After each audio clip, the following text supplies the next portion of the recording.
Bonjour, bienvenue pour ce petit webinaire sur Soyez maître de votre retraite, ou j'aime bien appeler ça l'indépendance financière pour certains.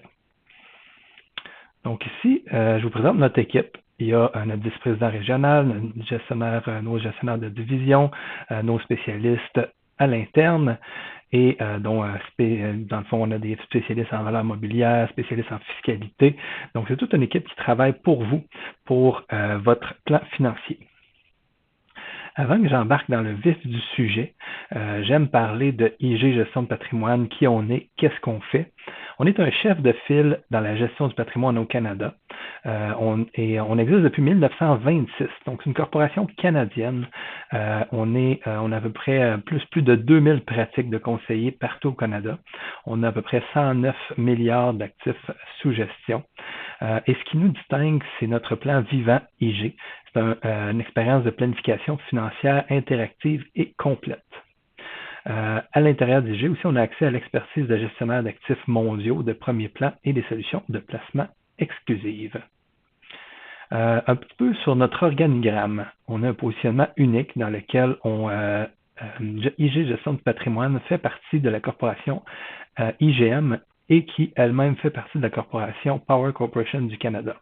Donc, au niveau de la solidité financière, on n'a rien à envier à personne. Ensuite, on a certaines sociétés sœurs, on a Great West Lifeco, on a des investissements stratégiques chez Putman Investissement, chez Canada Vie, Personal Capital, Empower, etc. Et ensuite, on a aussi quelques autres investissements stratégiques en bas à droite. On a China AMC, Wealthsimple, Portage, Northleaf, etc. Et il y a le gestionnaire de portefeuille Mackenzie aussi, qui est une de nos compagnies sœurs. C'est quoi notre gamme complète de solutions? En fait, qu'est-ce qu'on fait? Qu'est-ce que c'est de la planification financière? C'est ça qu'on fait.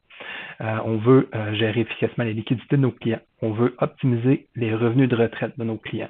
On veut préparer aux imprévus. Ça comprend tous les aspects légaux. Ça comprend aussi les assurances. La plupart des conseillers chez IG ont leur licence tant au niveau des valeurs mobilières que des assurances, et j'en fais partie. On veut planifier les dépenses importantes. Ultimement, quelqu'un qui veut s'acheter une maison, qui veut aller en résidence, qui veut s'acheter un bateau, qui a des projets, ben on est là pour les aider.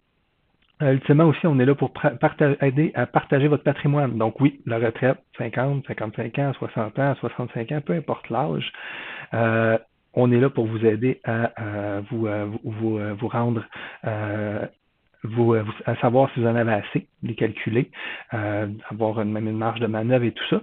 Mais ultimement, ce qui arrive en pratique, c'est qu'après ça, il y a le décès qui survient. Mais c'est bien de planifier à l'avance. Donc, le partage de patrimoine, c'est au niveau de l'impôt, est-ce qu'on va payer l'impôt tout de suite, plus tard, est-ce qu'on est capable de l'éviter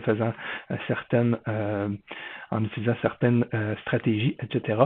Et on est aussi là pour les entrepreneurs. Personnellement, j'aime beaucoup les entrepreneurs, c'est ma clientèle cible, entre autres.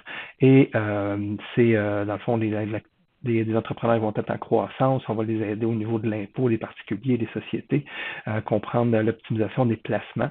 C'est pas la même bébête à l'intérieur d'une société que pour les particuliers. Puis on les aide jusqu'à la relève d'entreprise. À quoi rassemble la tranquillité d'esprit à la retraite? Quand on est pré-retraité, en fait, la retraite, c'est pas un événement, en fait. On pense que tout s'arrête et tout ça, mais oui, il y a quelques points là. En fait, si on regarde une ligne du temps, oui, quand on est pré-retraité, on est un petit peu partout, on travaille, on a des projets, on dépense, on met de côté de l'argent, etc. Quand on est nouveau retraité, souvent, on a beaucoup de projets aussi. Des fois, il y en a qui vont s'acheter une voiture de luxe à la mode, vont s'acheter une nouvelle propriété, un chalet, un bateau, vont faire beaucoup de vélo parce qu'ils en ont tout le temps fait, vont faire beaucoup de pêche parce qu'ils en ont tout le temps fait. Certaines personnes aussi se posent la question qui je suis à la retraite. Parce que souvent, je vois beaucoup ça chez les entrepreneurs leur cycle d'amis, etc., étaient souvent liés à l'entreprise. Et à ce moment-là, il faut qu'il y ait une réflexion, ces gens-là, pour dire, bon, après l'entreprise, j'ai un réseau social que je vais continuer d'entretenir. Si je jouais au golf, ben, je vais continuer à jouer au golf, etc. C'est au-delà de l'aspect financier. Pendant les années de retraite, souvent, ça va être, ce sera pas linéaire, là, les dépenses. Ce sera pas, souvent, les premières années, les gens vont dépenser un peu plus, après, c'est un petit peu moins, puis vers les fins des années, on va parler des soins de santé, ça va coûter un petit peu plus cher. Mais après ça, inévitablement, il y a deux choses sûres dans la vie, on l'avait déjà entendu, la mort et l'impôt. Quand on regarde l'héritage, on essaye de, sans dire qu'on va éviter les deux, en fait, c'est impossible de les éviter, mais on peut les planifier. Donc, au niveau du décès, on ne sait pas quand est-ce que ça va arriver, mais on peut planifier, avoir des bons soins, avoir dans les bons endroits, avoir des personnes autour de nous, planifier peut-être des crédits d'impôt pour les aidants naturels, etc. Et au niveau de l'impôt, il y a beaucoup de choses à faire. Il y a par exemple, des contrats d'assurance qui peuvent être pris pendant la vie active qui permettent de transférer le patrimoine sans impôt. Donc ça, ça va être un sujet d'un autre webinaire. L'évolution des besoins au fil du temps. Au début, quand on est pré-retraité, c'est sûr qu'il y a des dépenses certaines, des dépenses possibles. Et là, quand on arrive à la retraite, les dépenses sont beaucoup plus élevées. J'en parlais un petit peu tantôt. Et ensuite de ça, là, quand on a passé le stade de nouveau retraité, souvent les dépenses vont être un petit peu plus modérées pour réaugmenter, qui vont être beaucoup les dépenses de santé vers la fin. Et les deux autres couleurs, en fait, le gris, c'est de dire que l'héritage, probablement quand vous êtes à la retraite, on va faire une planification. Quand vous venez tout juste de prendre la retraite ou vous allez la prendre, l'héritage ne sera pas gros, planifié quand vous allez avoir 95 ans, 100 ans, 105 ans, 110 ans, je vous le souhaite. L'héritage ne sera pas gros, mais à mesure qu'on va avancer, tout dépendant s'il y a-t-il des bons taux de rendement, est-ce que l'inflation a été contrôlée, est-ce qu'on a dépensé un petit peu moins, etc. Souvent, l'héritage, ça va plus se dessiner dans les dernières années et c'est là qu'on va pouvoir planifier un transfert adéquat. Principaux objectifs à la retraite, c'est la longévité, l'inflation, la répartition de l'actif, le taux de retrait, la santé et l'héritage. Donc, c'est tous des points qu'on regarde quand on fait une planification financière. Et ça, des points qui, même si on dit, bon, l'inflation va être de 2,2%, c'est ça qu'on utilisait dans les dernières années, c'est probablement que ce ne sera pas ça l'hypothèse dans les 30 prochaines années. Donc, c'est bien de la mettre à jour au moins une fois par année, une fois par 2 ans, une fois par 3 ans, pour aller rendre un petit peu plus précis le plan de retraite à mesure que les choses avancent. Les Canadiens jouissent d'une retraite de plus en plus longue. Qu'est-ce que ça veut dire? En fait, je vais porter surtout votre attention. Il y a au moins un des deux conjoints qui va atteindre l'âge de au moins 90 ans. En fait, c'est des statistiques même très conservatrices. C'est que les gens, pourquoi que je vous montre ça, c'est qu'il y a certaines personnes qui vont dire, je ne sais pas si je vais vivre jusqu'à 85 ans, 90 ans, 95 ans, aussi bien prendre ma RRQ tout de suite, aussi bien de prendre la pension de sécurité de vieillesse le plus tôt possible, puis peut-être ultimement même de décaisser tous mes REER, tout ça. Tout de suite. On l'entend de temps en temps, mais ici c'est pour dire que de tous les Canadiens, l'âge au minimum à la retraite qu'on devrait planifier, si on veut, même si on ne sait pas quel âge qu'on va mourir, c'est 90 ans. C'est l'âge minimum parce qu'il y a au moins un des deux conjoints qui va se rendre à 90 ans. Et pour tout vous dire aussi, il y a l'IQPF, l'Institut québécois de planification financière, qui émet des hypothèses et des normes d'analyse et qui nous suggère même d'aller à 94 ans pour les hommes et 96 ans pour les femmes dans une planification.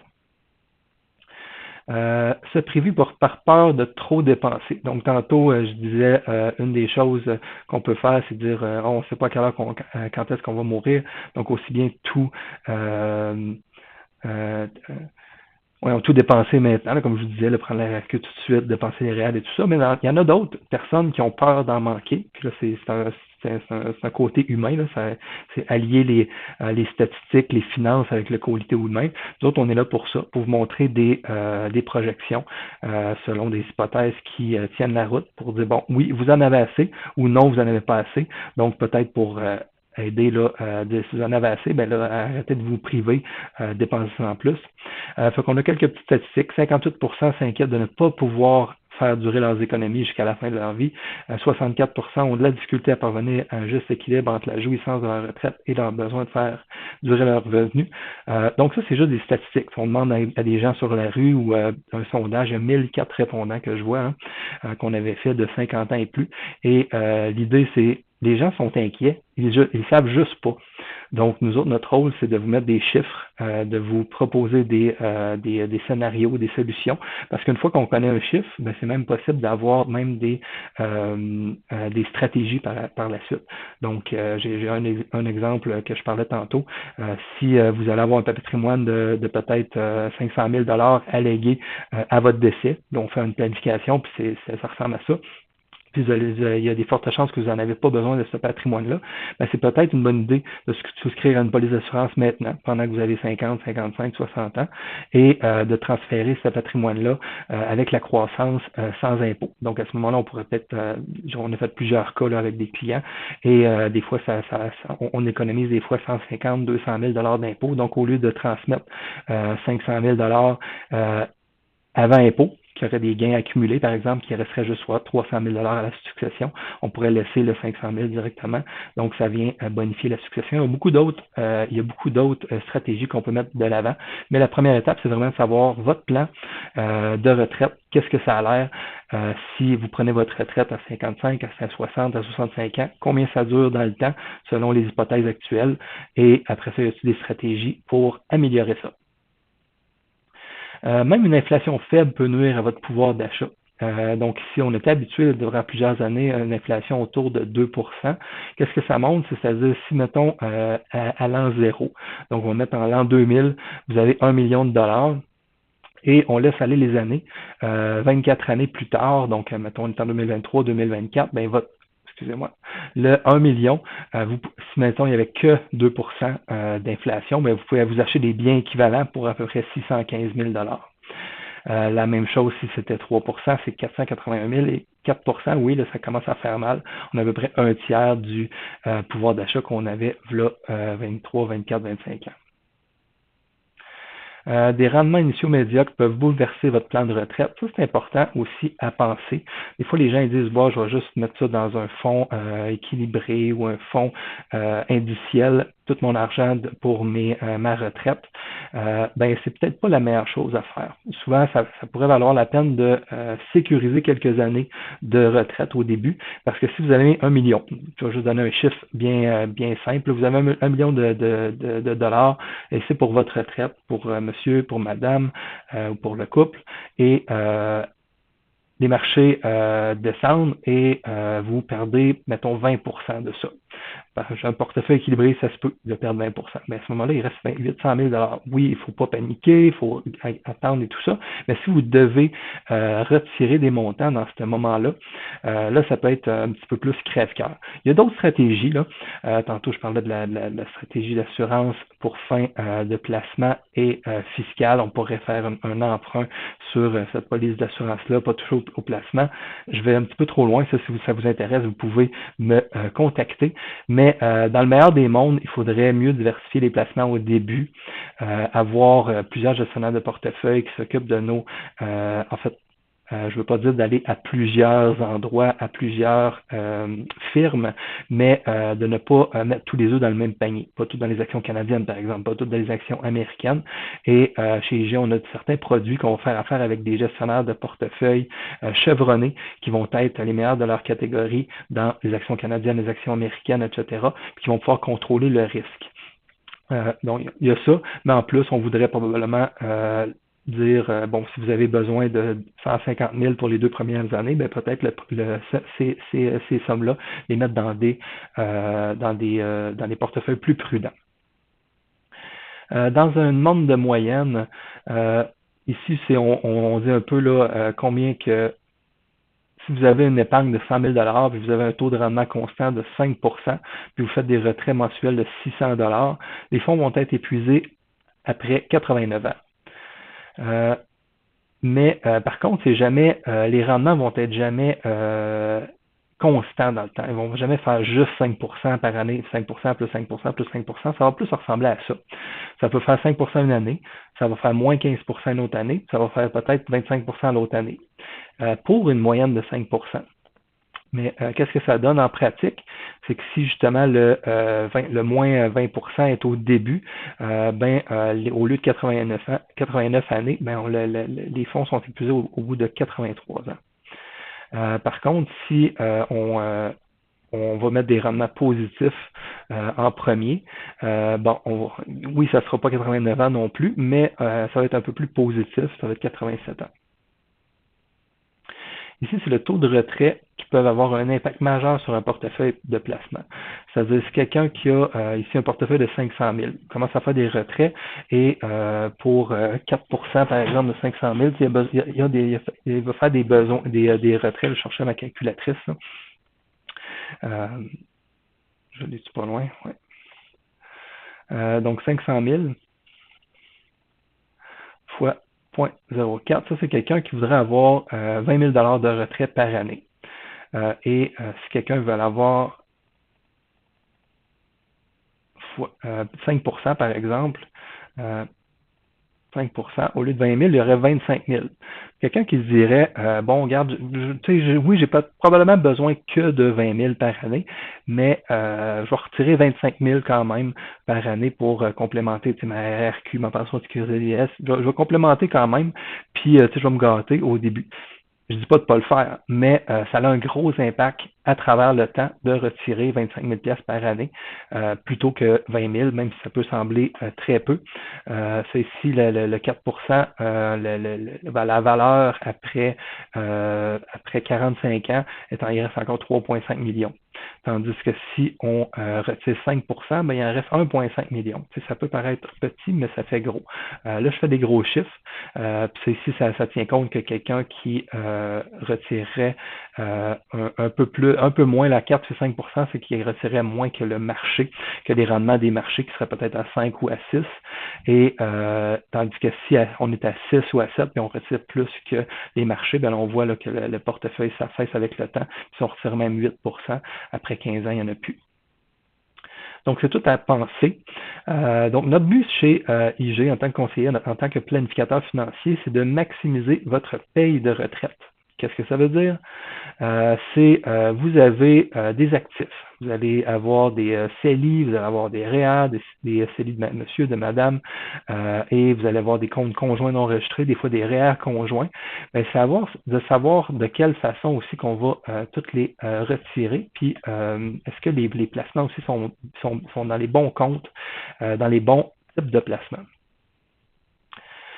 Ça ici, dans le plan actuel, dans le fond, je ne vais pas aller dans tous les détails, mais monsieur, madame, veulent prendre la retraite. Il y avait déjà des plans, qu'est-ce qu'ils allaient faire et tout ça. Puis, de notre côté, on a vu qu'il y avait un manque à gagner. Même s'il y avait de la RRQ, de la sécurité de vieillesse, ils vont avoir un petit peu d'intérêt de CPG, etc., mais ils ont des dépenses à faire. Il va y avoir des dépenses pour les revenus actuels versus les revenus qu'ils ont. Et là, l'objectif, les solutions qu'on a sorties, c'est de fractionner leur revenu de retraite. Donc, ça, je donne un exemple. C'est quelqu'un qui gagne 100 à la retraite après 65 ans, on peut fractionner là, la plupart des revenus de retraite. Donc, monsieur, je vais dire, madame gagne 100 000 $ par année comme revenu de retraite parce qu'il y a des bons fonds de pension, CREER, et elle retire aussi la pension de la RRQ, la sécurité vieillesse, etc. Monsieur gagne 40 000 $ par année. Il y aurait avantage à dire au niveau impôt de fractionner certains revenus. Donc, probablement une portion de sa rente de retraite, elle pourrait être transférée juste de façon fiscale sur le retour d'impôt et on vient diminuer la facture fiscale. Là, tantôt, je parlais qu'il y avait des REER et tout ça. Dans leur cas, s'ils ont 65 ans, ça pourrait valoir la peine de ne pas les utiliser tout de suite en faisant le fractionnement premier.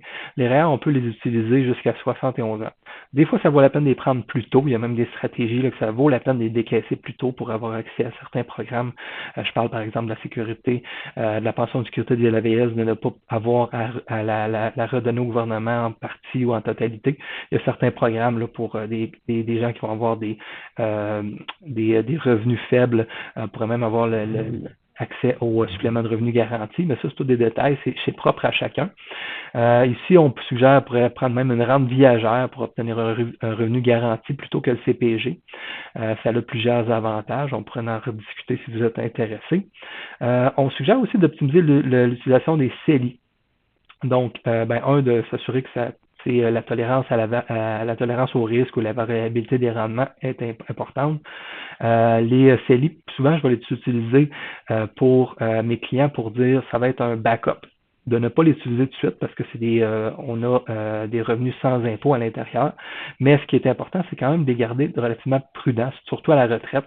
Ne pas aller 75% et plus en action, par exemple, pour si vous en avez besoin pour complémenter le revenu de retraite, on ne va pas être imposé là-dessus et on peut toujours le remettre l'année suivante.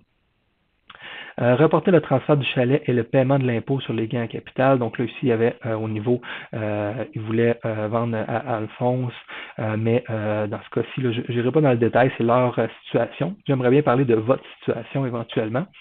Ici, on a après les recommandations, en fait, c'est juste, je vais y aller très rapidement. Ce qui est en rouge, c'est avant qu'elle nous rencontre, ou le plan initial, avant qu'on fasse des recommandations, il y avait une insuffisance. Il manquait des fonds dans les dernières années de leur retraite.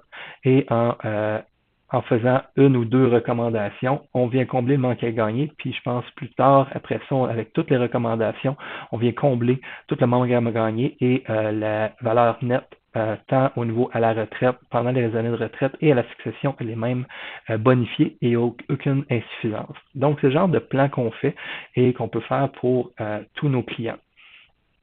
Et ce que j'aime bien dire, c'est jeunes et moins jeunes. Une planification financière, ça peut être fait, oui, quand on approche la retraite, mais quelqu'un qui veut, qui a 25 ans, qui a 30 ans, 35 ans, 40 ans, et qui veut atteindre l'indépendance financière, moi j'appelle ça comme ça, on est là pour ça aussi, pour les aider à faire un plan et comprendre quoi faire pour s'y rendre de la meilleure façon. Donc là, ici, il y avait plein de données. Ici, je vais passer ceux-là. Donc, notre approche de la gestion du patrimoine, donc quelqu'un qui me dit, j'ai un professionnel qui veut prendre sa retraite à 55 ans ou son indépendance financière, je fais souvent la distinction indépendance financière, j'utilise souvent ce mot-là parce que quelqu'un j'ai un exemple d'un professionnel qui a son entreprise en construction, par exemple, que ça fonctionne bien, il y a des employés et tout ça. Puis il y a 45 ans, ça roule bien, mais il dit, à 55 ans, j'aimerais ça prendre ma retraite ou du moins ralentir et choisir mes jobs. J'ai des gens aussi qui sont plus dans le domaine administratif, qui sont des comptables ou quelque chose comme ça, et ou même qui sont d'une cliente justement qui est comptable, et son but aussi c'est de prendre sa retraite jeune, mais le mot retraite n'est pas bien approprié. Elle dit elle va sûrement continuer à travailler, mais peut-être à son compte, faire de la pige, faire de certains contrats, elle va choisir ses jobs aussi. Donc, indépendance financière, c'est de dire, même si je prends ma retraite à 55 ans, je ne vais pas complètement arrêter, mais je vais peut-être avoir un 40 000, 50 000, 60 000 de revenus récurrents qui va aider à mes dépenses courantes. Et oui, je vais continuer, je vais peut-être gagner un autre 40 000, 50 000, 100 000 peut-être par année, mais à temps partiel, par exemple, puis dans des choses qui m'intéressent vraiment, mais j'ai pas besoin de me stresser par rapport à l'aspect financier. Donc, si ça vous intéresse d'aller plus loin dans une planification financière pour votre indépendance financière à vous, nos étapes sont, on examine votre situation. Donc, la première rencontre peut être un petit 15 minutes, une demi-heure, juste comprendre c'est quoi vos buts, vos objectifs. Et à la deuxième rencontre, on clarifie les buts, les objectifs. Donc là, on va aller un petit peu plus dans le détail. C'est quoi votre valeur nette, vos actifs, vos passifs, vos revenus. On va demander des documents comme le relevé de la RRQ. Ça, c'est la Régie des rentes. Qu'est-ce que vous allez avoir à ce moment-là? D'ailleurs, il est bonifié maintenant pour tous ceux là, qui ont peut-être qui ont 45 ans et moins. Ils vont avoir accès à une bonne portion là, de la bonification. On va regarder vos REER, d'où est-ce que vous êtes rendu, et aussi de mettre un plan pour est-ce qu'on devrait mettre plus, est-ce qu'on devrait mettre des REER, est-ce qu'on devrait mettre des CELI, est-ce qu'on devrait mettre des placements non enregistrés, est-ce qu'on devrait utiliser des polices d'assurance pour fin fiscale, pour aller comme fin d'investissement. Est-ce que vous avez une famille? Est-ce que vous voulez les protéger aussi?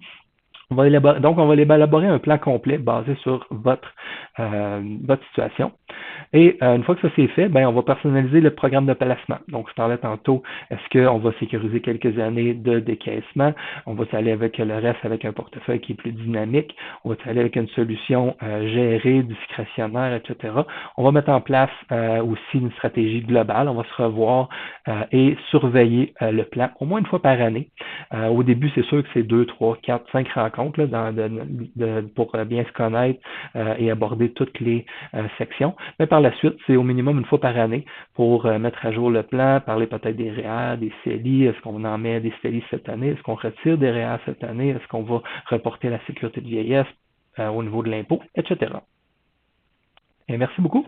C'est ce qui met fin à ce petit enregistrement sur l'indépendance financière et la retraite.